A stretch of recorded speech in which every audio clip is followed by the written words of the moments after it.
السلام علیکم ورحمۃ اللہ وبرکاتہ۔ آج کا عنوان کسب حلال۔ پیارے اسلامی بھائیوں، کسب حلال کیا ہے؟ حلال رزق ہر کسی کو کھانا کیوں ضروری ہے؟ حلال کمانا، حلال کھانا، زندگی حلال کمائیوں سے گزارا کرنا، اپنے اور اپنے بال بچوں اور جو اپنی کفالت میں ہیں ان کے گزارا کے لیے بقدر ضرورت رزق حلال کمانا فرض ہے، اور حسب ضرورت کسب حلال کی بہت ہی فضیلت ہے۔ البتہ صرف جمع مال کے لیے رات دن محنت و مشقت کرتے رہنے کی کوئی فضیلت نہیں۔ اللہ عز و جل کا فرمان عالی شان ہے، یا ایھا الذین آمنوا کلوا من طیبات ما رزقناکم، اے ایمان والو کھاؤ ہماری دی ہوئی ستھری چیزیں۔ سرکار مدینہ صلی اللہ تعالی علیہ وسلم کا فرمان عالی شان ہے، طلب الحلال واجب علی کل مسلم، یعنی حلال روزی طلب کرنا ہر مسلمان پر واجب ہے۔ حضور پاک صلی اللہ تعالی علیہ وسلم کا فرمان عالی شان ہے، جو شخص لگاتار حلال کی روزی کماتا ہے اور حرام کے لقمہ کی آمیزش نہیں ہونے دیتا، اللہ عز و جل اس کے دل کو اپنے نور سے روشن کر دیتا ہے اور حکمت کے چشمے اس کے دل سے جاری ہو جاتے ہیں۔ اسی بزرگ رحمت اللہ تعالی علیہ نے فرمایا، جب آدمی حلال غذا کا پہلا لقمہ کھاتا ہے تو اس کے پہلے کے گناہ بخش دیے جاتے ہیں، اور جو شخص حلال روزی کی تلاش میں ذلت کی جگہ کھڑا ہوتا ہے اس کے گناہ ایسے جھڑتے ہیں جس طرح درخت کے پتے جھڑتے ہیں۔ حضرت ابو ہریرہ رضی اللہ تعالی عنہ سے روایت ہے کہ حضور تاجدار مدینہ صلی اللہ تعالی علیہ وسلم نے فرمایا، جو شخص اس لیے حلال کمائی کرتا ہے کہ سوال کرنے سے بچے، اہل و عیال کے لیے کچھ حاصل کرے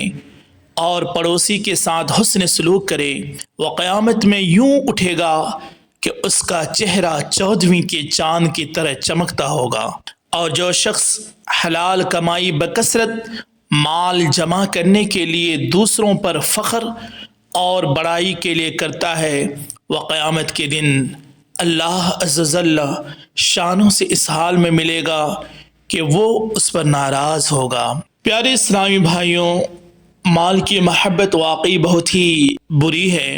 تنبیہ الغافلین میں ہے کہ حضرت حسن بصری رحمۃ اللہ علیہ فرماتے ہیں کہ جب پہلا دینار بنایا گیا تو شیطان نے اسے آنکھوں سے لگا کر کہا، جو تجھ سے محبت کرے گا وہ میرا غلام ہے۔ حضرت حسن بصری رحمۃ اللہ تعالی علیہ مشہور تابعی بزرگ ہیں۔ آپ نے ام المؤمنین حضرت ام سلمہ رضی اللہ تعالی عنہا کا دودھ پیا ہے، اور حضرت مولا علی کرم اللہ وجہ الکریم سے خرقہ خلافت پہنا ہے۔ آپ کا فرمان واقعی قابل غور ہے، مال سے جو بھی محبت کرنے والا ہوا ہے وہ کثرت سے گناہوں میں مبتلا نظر آتا ہے، اور یہی تو شیطان کی غلامی ہے۔ لہٰذا ہمیں مال کی محبت چھوڑ کر مولا کی محبت اپنانی چاہیے۔ حضور پاک صلی اللہ تعالی علیہ وآلہ وسلم کا فرمان عالی شان ہے، تجارت کرو کیونکہ روزی کے 10 حصے ہیں، 9 حصے فقط تجارت میں ہیں۔ آقا علیہ الصلوۃ والسلام کا فرمان عالی شان ہے کہ سچا تاجر قیامت کے دن صدیقین و شہداء کے ساتھ اٹھایا جائے گا۔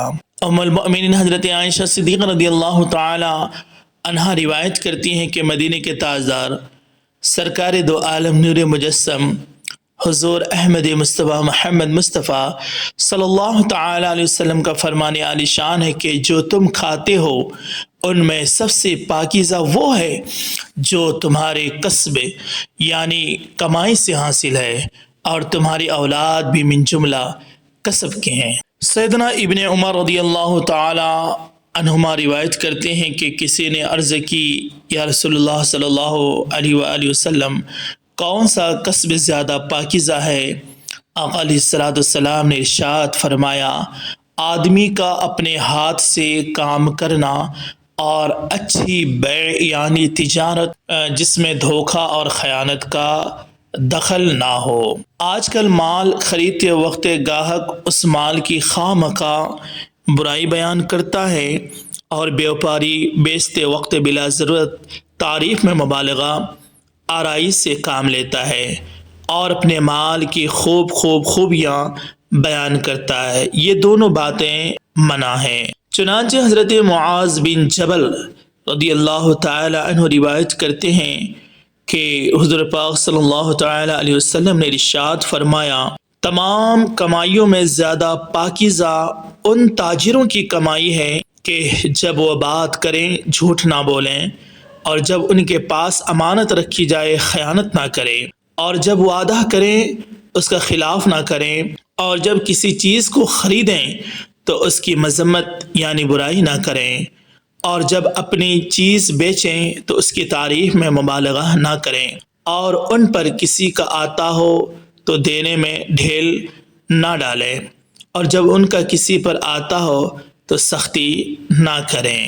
تاجر کو شیطان لین دین، ناپ تول، سودے بازی ہر معاملہ میں بہکاتا ہی رہتا ہے۔ چنانچہ ایک بزرگ سے لوگوں نے پوچھا، عابد بہتر ہے یا تاجر امانت دار؟ ان بزرگ نے فرمایا، تاجر امانت دار بہتر ہے کہ وہ جہاد میں ہے، کیونکہ شیطان ترازو اور لین دین کے پردے میں اس کے لیے در پہ رہتا ہے، لیکن وہ امانت دار تاجر اس کے خلاف کرتا ہے۔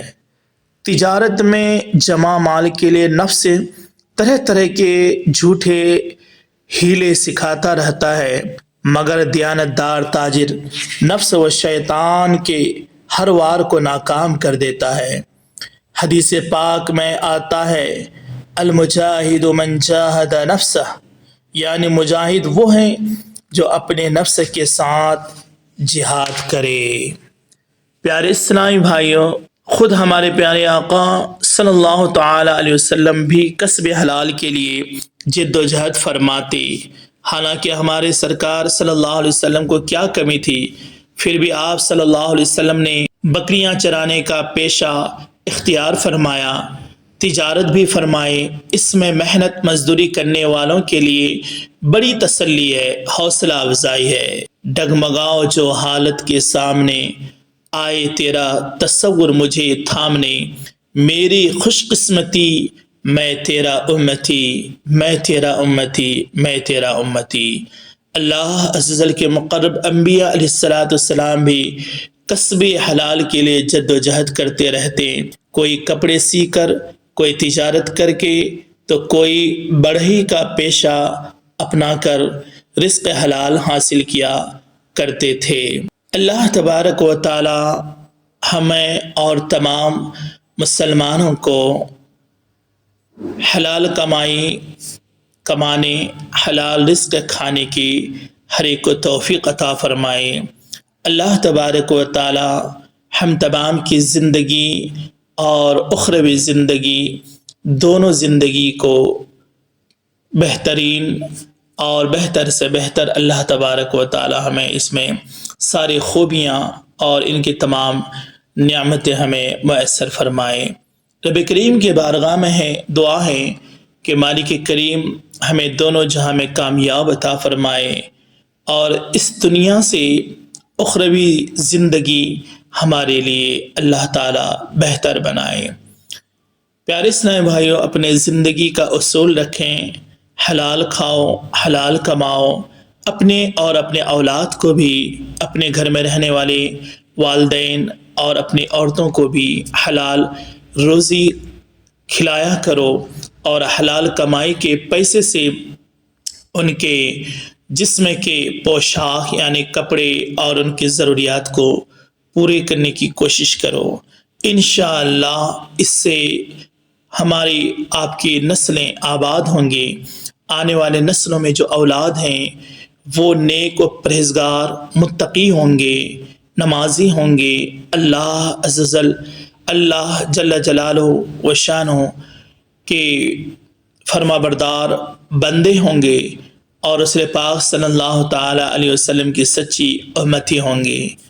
اللہ تبارک و تعالی ہم تمام پر خاص فضل کرم اور آقا علیہ الصلوۃ والسلام کے صدقے میں دونوں جہاں میں ہمیں کامیاب عطا فرمائے۔ پیارے اسلامی بھائیوں، اگرچہ یہ بات اور حدیث کی روشنی میں جو احادیث سنائی گئی ہے یہ آپ کو اچھی لگے تو اپنے تک نہیں بلکہ آگے تک اس بات کو آپ شیئر کریں، دوسرے کے کانوں تک اپنی اس بات کو پہنچائیں۔ ہو سکتا ہے کہ آپ کے بھیجنے سے، سینڈ کرنے سے، آپ جس طرح سے بھی کوشش کریں گے اس سے دوسرے لوگوں کی بھی بھلائی ہوں گی، اور ایک حدیث سن کر کے اگرچہ اس نے حرام کمائی کما رہا ہو تو وہ حلال کمائی کمانا شروع کر دیں، حلال روزی کھانا شروع کر دیں، تو اس کا ثواب آپ کو بھی ملیں گے اور ہمیں بھی ملیں گے، اور جتنے لوگ بھی اس میں شامل ہیں تمام کو ملیں گے۔ السلام علیکم۔